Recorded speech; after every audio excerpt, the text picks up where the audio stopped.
Okay, so we continue with the Lemminkainen story. The last part was about Lemminkainen getting married, finding Kiliki, the village's beautiful girl, and at the end of a misunderstanding, they kind of broke apart, and Lemminkainen decides to take a journey to Pohjola. He casts magic to make the Pohjolans powerful magicians sleep. And after he encounters a blind man saying that why you didn't cast magic on me, ignore him, insult him, and the blind guy wants to take revenge.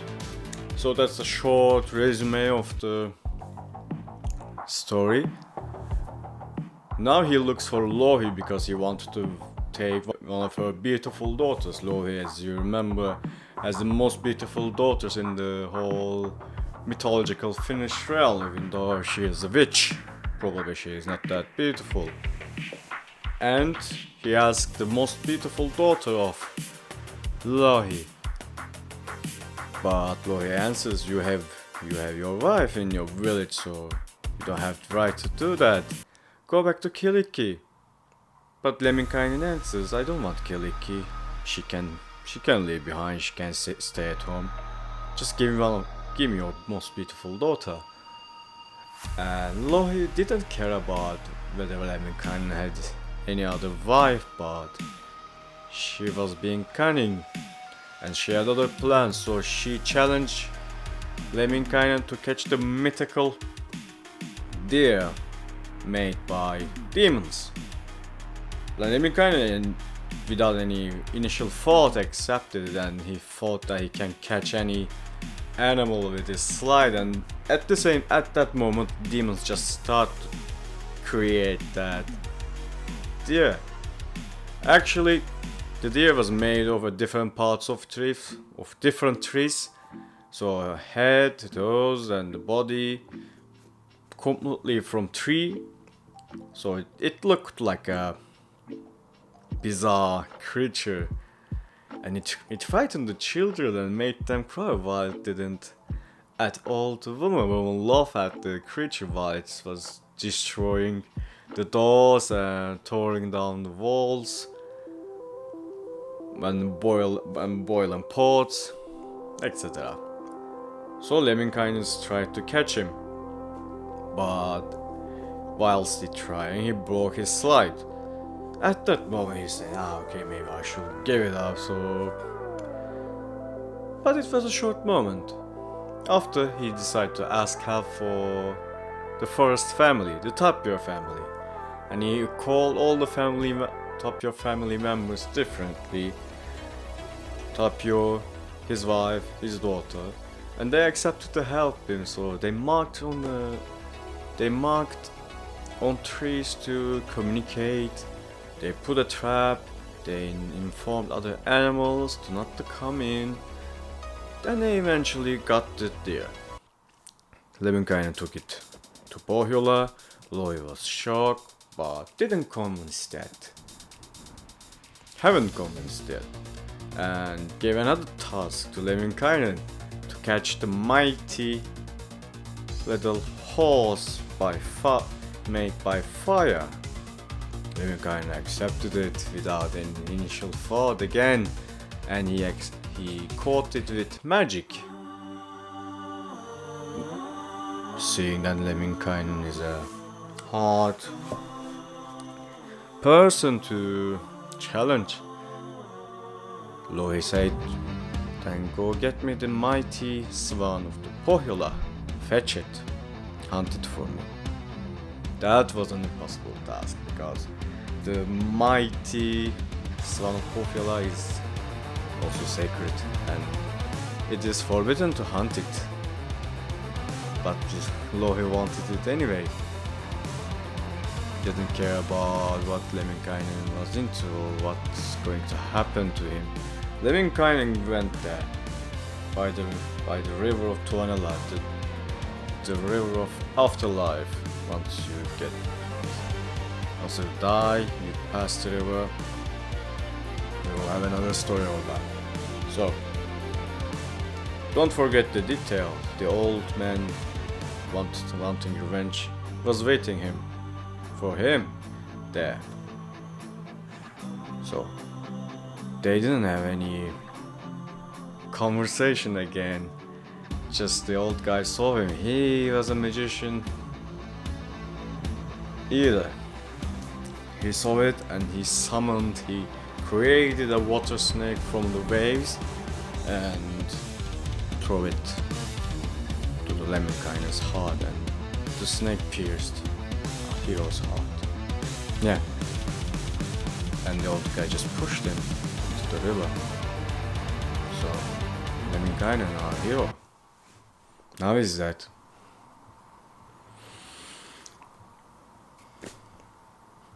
Heroes die. So you remember, before leaving for an adventure, he put a hairbrush on the wall in his village home, so his wife and his mother can know about what's been happening, and if he's going to die, the hairbrush meant to bleed. And so what happened? One day, Kyllikki's wife, Lemminkainen's wife, Kyllikki, saw something strange happening, and hairbrush getting covered with blood. Now she understood something bad happening to her wife. She started to cry and beg to know what's been happening. So, about the song, there's an exceptional great song about this story, especially for the hairbrush part. It's called Weaving the Incantation, Weaving the Magic by Amorphis. I love the song, and this part, the before solo part, is only about Lemminkainen's purpose of putting the brush into the wall. So I'm going to read it. This precious hairbrush thrown at the wall, it came to me from my father. I give you this as a token of myself, for you to have and mourn over. It's clear enough. He put the brush on the wall from his father, and it continues. And when my blood flows from its bristles, when my shaft is streaming from its shaft, then you will know of my anguish, my destruction will be revealed. So this destruction will be revealed when the blood flows from the bristles, from the hairbrush.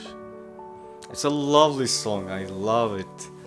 And I'm really happy to discover that it's only about the Kalevalan's stories, because the beginning of the song is also mentions Lemminkainen's anger when he finds about what Kyllikki did, out of misunderstanding the story was. So Kyllikki couldn't hold her tears for her husband, but his mother, Lemminkainen's mother, also gone. Not mad, but really sad. But she started to take action, and she started to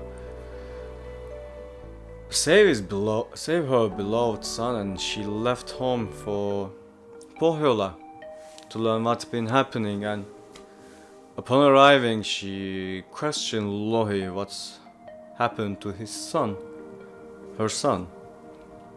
Louhi teasingly said, maybe wolves have eaten you. How could you know? But she got angry and said, no animal, no wolf can eat anyone from my family. We will all kill them, and Lemminkainen can also kill them. So you're talking nonsense. What happened to him? And Louhi tells that she sent him to Tuonela to fetch the Swan. So seeking guidance, she headed to the Tuonela river, but she wanted to know what actually happened, and she asked to the moon and the sun for the guidance, and they revealed what happened to him, the death. But she wasn't ready to give up from her son, and went back to the village, asked Ilmarinen, the forger, the mighty forger Ilmarinen, to build a giant plough to save Lemminkainen, and he did. He can forge anything. When she goes back, she starts to search the river with the giant plough, and she found eventually the sock, the trousers, and the shirt.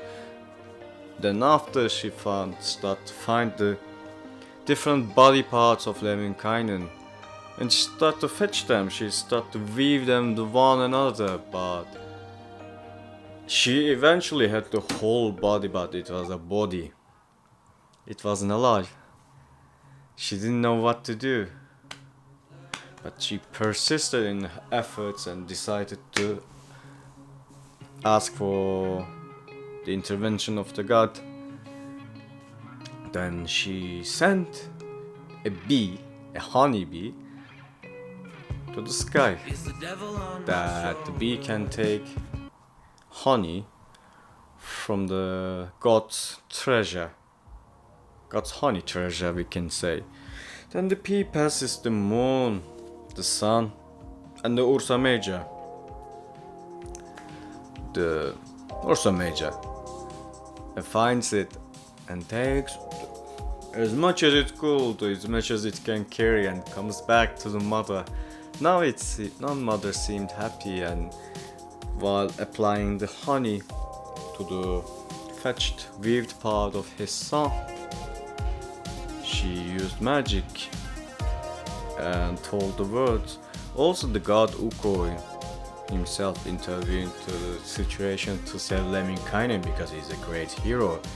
Great heroes can be saved by gods if you are persistent, fully or strong enough. Gods are on your side. You can also see that in mythologies. It's not that easy to live. Then it works. It eventually works. Lemminkainen just wakes up. Whoa, that was a long sleep though. And the mother says you will be sleeping for eternity and ages. If your mother, beloved mother, and the gods didn't help you, what were you doing anyway? How did it happen? And Lemminkainen, a bit ashamed that he couldn't know how to cure the snakes, the water snakes attack, said what happened, and mother just said, you don't know how to cure the attack against the water snake, this against the saliva of mighty water snake, and you intend to take down the whole Pohjola, my poor son. You must be. Anyway, I'm happy that you're alive. We should go back to our village. Lemminkainen was angry about Louhi, the old guy. Of course, they killed him. But he got back alive, and he was happy about that. He was grateful about that, and maybe he thought, that's enough for today. Maybe we can have the revenge, or we can take other action another day, but not today. So he prayed for the good luck and his mother and the gods, and he acknowledged he will be dead. So the story is a beautiful one, showing many aspects. He left his village and his home because he was angry to his wife I'm talking about Lemminkainen, and he didn't listen his mother. So it's a most understandable lesson, just to listen what your mother says, but also do not underestimate an enemy if you are going to a quest or a raid or the war. Do not underestimate any enemy, saying that they might be blind or weak. You can't know who is possessing the power, and who might be hiding. So do not insult your enemies. Anyway, he wasn't going to be the killer of Lemminkainen, but he did. Also, there's also a mythological part of it, like trust and hope of gods and asking guidance from bigger things bigger than humans, like the sun, the moon, but also the bee. I like the bee. I like the usage of animals. In this case, is sending a bee through the universe and sky, and the bee passing the sun, the moon, even the Ursa Major. They're pretty nice details. So that was the end of the video and the end of the story about Lemminkainen. The Lemminkainen's first story actually, because there will be another story where the all heroes of Kalevala are will be merging into one story, and Lemminkainen like Vainamoinen and Ilmarinen will be a part of it. So that's the end for the Lemminkainen. The next story will be about Vainamoinen, and also he will be heading to Tuonela. Also, I will be adding the details of the song of Amorphis. So see that. Görüşürüz.